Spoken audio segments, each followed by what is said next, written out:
사람으로서 살아가는데 어떻게 살아야 잘 사는 거지고 어떤 방법이 최선의 길이라는 정의는 없다. 그런데 부처님, 진리를 떠나 삶에서 가장 중요한 문제로 여겨지는 것이 있다. 바로 인간관계 문제이다. 흔히 인사만사라는 말이 있다. 어떤 일이든 사람과의 문제만 해결되면 모든 일이 순조롭다는 뜻이다. 인간이 감정의 동물인지라 사람끼리도 감정 문제가 먼저인 듯하다. 어떻게 들을 것인가? 부처님, 제세시의 이야기이다. 어느 마을에 결제 기간 동안 수백여 명의 비구가 모여 살았다. 이들은 계율을 함부로 어기면서도 전혀 부끄럽게 여기지 않았다. 부처님께서 이들의 소식을 듣고 사리불과 목련존자를 보내어 그들을 잘 타일러 가르치고 오라고 말씀하셨다. 부처님 시대에도 수백여 명의 승려가 함께 머물렀기 때문에 인간관계가 굉장히 중요한 문제로 여겨졌다. 서두의 법구경 개송을 두 가지로 정리하면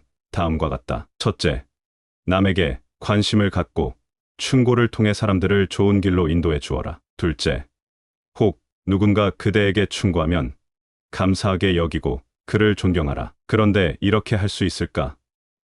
필자의 경험을 예로 들어 설명해 보겠다. 첫째의 경우를 보자. 과거 남에게 충고를 잘 하지 않으며 살았던 때가 있었다. 굳이 나와 관련되지 않으면 회피했다. 종종 불교계, 신문이나 원고에서 문제점이 보여도 굳이 틀렸다고 말하지 않았다. 그런데 10년 전 어느 불교계 기자와 대화하면서 저 신문에 나온 원고가 교리상 문제점이 있어 보인다. 굳이 그분에게 말할 필요가 없어 하지 않는다라고 말한 적이 있었다. 그때 그 기자가 다음과 같이 충고하였다. 스님께서는 공부한 학자인데 당연히 지적해 주어야 진리가 올바르게 전해지지 않을까요? 기자의 말에 나의 이기적 성향을 부끄럽게 여기고 그 뒤로는 행동을 바꾸었다. 학문적인 것이든 삶의 방향이든 상대에게 충고해 주는 것이 스님으로서의 도리라고 생각되었다. 상대에 대한 충고는 잠시 서로 불편할 뿐이요, 미래를 위해 좋은 업이라고 본다. 인간으로서 상대를 향해 관심을 갖는 것이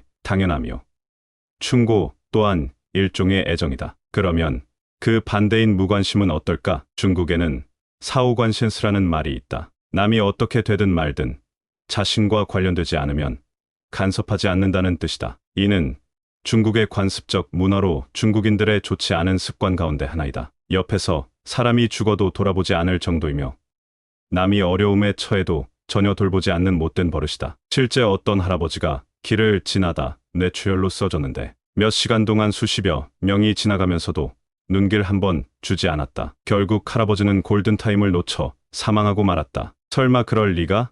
하는 사람도 있을 것이다. 그런데 실상은 여기서 말한 것보다 더 심각하다. 이는 역사와 관련된다. 아큐정전의 저자인 루시는 그의 산문집에서 중국인의 사오관신스 문화를 신랄하게 비판해 놓았다. 자기 대문 앞 눈이나 치울 일이지 남의 집 지붕서리는 신경 쓰지 말라는 속담이 있다. 남의 위급함을 도와주려다 도리어 오해를 사는 일이 흔하기 때문이다. 관청 문이 아무리 활짝 열려 있어도 일리는 이때 돈이 없으면 따지러 가지 말라라는 속담이 그것이다. 이러다 보니 사람들은 자기와 관계없는 일에는 되도록 멀리 떨어져 관망만 한다. 짐승 같은 이들이 권력 자리에 앉아 있으면서 백성들을 이렇게 만들었다. 얼마 전에도 사람이 병으로 길에 쓰러졌는데 환자를 둘러싸 구경하거나 재미있어 하는 이들은 많아도 도움 주는 사람은 극히 적다. 루시는 1930년대 중국이 처해 있던 현실을 비판하며 문학으로 신문화운동을 이끌었던 개혁자였다. 루신이 자국인들의 무관심을 그렇게 걱정했는데 지금 중국의 현실은 그대로인 듯하다. 요새는 중국만이 그런 것이 아니라 전 세계 어느 나라든지 사람에 대한 무관심이 팽배해진 것 같다. 어떻게 원한을 끊을 것인가? 인간 사회는 투쟁의 역사이다. 개인과 개인 사이에는 늘 다툼이 있고 기업과 기업은 상극관계로 서로를 비방하며 지구촌 곳곳에서는 국가 간의 이권과 종교전쟁으로 수많은 이가 무고하게 죽어가고 있다. 이런 비극의 근원에는 인간의 탐욕심이 있다. 고대 인도의 16대국에 속했던 코살라국과 카시국은 서로 국경을 접하는 나라였다. 두 나라는 오랫동안 사이가 좋지 않았기에 사람들은 전쟁이 일어나지 않을까 늘 노심초사하였다. 코살라국의 장수왕은 매우 성품이 어지러 카시국으로 쳐들어가는 일이 없었고 자비로 정치를 하여 만백성이 우러러보는 성군이었다. 그는 왕권과 주권으로 무엇을 하겠는가? 왕권을 이용해 전쟁을 하면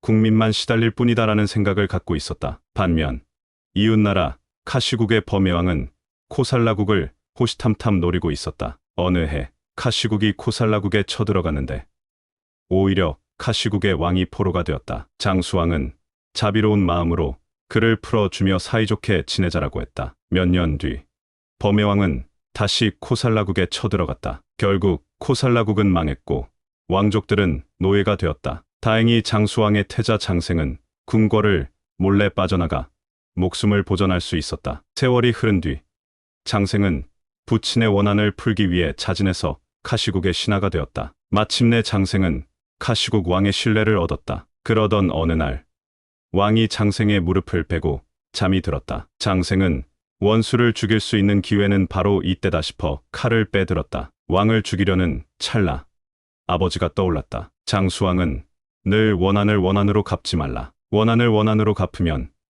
그 원한은 끝이 없다라고 말했었다. 잠시 후 왕이 깨자 장생은 자신의 신분을 고백하고 용서를 구했다. 왕은 오히려 장생에게 감화를 받아 딸과 결혼시켜 사위로 삼았다. 수백 년 동안 앙숙이었던 두 나라가 드디어 화해를 한 것이다. 경청하고 공감하라. 부처님께서 제자들과 함께 어느 제가자의 공양청을 받았다. 부처님 당시에는 스님들이 탁발에서 공양을 얻어먹었다. 불교 신자가 부처님과 스님에게 점심 식사를 대접하는 경우도 있었다. 신자가 공양청을 할 경우 부처님께 미리 말해 허락을 받았다. 그럼 그날 부처님과 제자들이 초대된 집으로 가서 공양을 받았다. 마침 어느 신자가 부처님과 스님들께 공양을 올리겠다고 하였다. 부처님과 제자들이 그 집에 가서 점심 공양을 마쳤다. 대체로 그 뒤에는 부처님께서 초대된 집의 사람들과 마을 사람들에게 진리를 설하는 것이 관례인데 그날은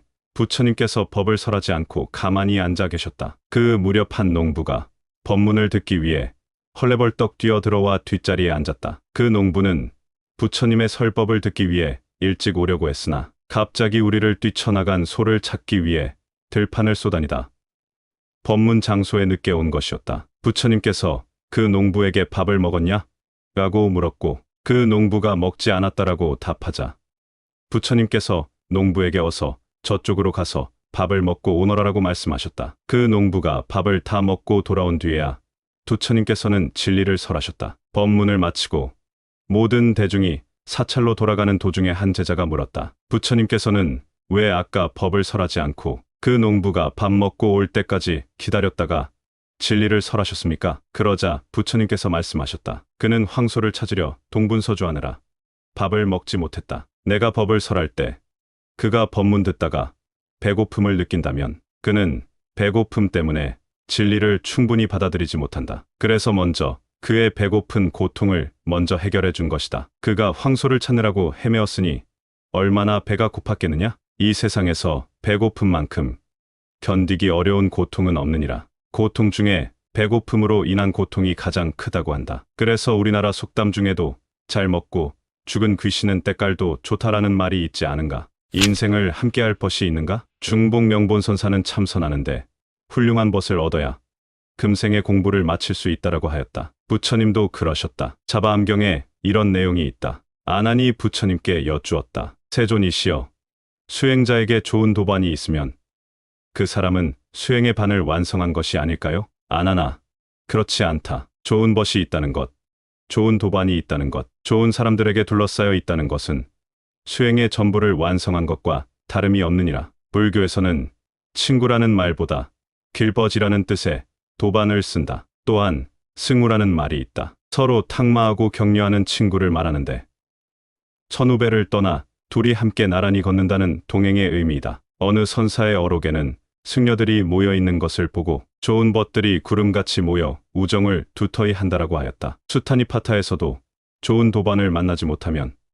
무소의 뿔처럼 혼자서 가라라고 하였다. 이처럼 부처님께는 좋은 벗의 중요성을 강조하셨다. 당나라 문인으로 유명한 백낙천은 불교 신자이자 정치가였다. 그는 만년에 벼슬자리를 내놓고 하남성 낙양에 위치한 향산사에 머물렀다. 향산사는 중국의 3대 석굴 중 하나인 용문석굴 앞에 위치한다. 그는 자신의 모든 재산을 모아 향산사를 중수한 뒤 불광 여만선사가 주지가 되게 했다. 이곳에서 불광 선사를 포함한 9명이 도반이 되어 군호사를 결성했고 불교 공부를 하며 함께 연불하였다. 백낙천이 죽으면서 자식들에게 유언을 남기기를 나를 불광선사 옆에 묻어 달라라고 하였다. 현재 백낙천의 묘에는 백원이라는 편액이 걸려 있다. 승속, 지위, 신분을 떠나 공부에 도움이 되는 것이라면 얼마든지 가까이에도 된다고 생각한다. 당나라 황삼랑 거사의 이야기도 소개해보겠다. 거사는 두 아들을 모두 마조 선사에게 출가시켰다. 이후 황삼랑은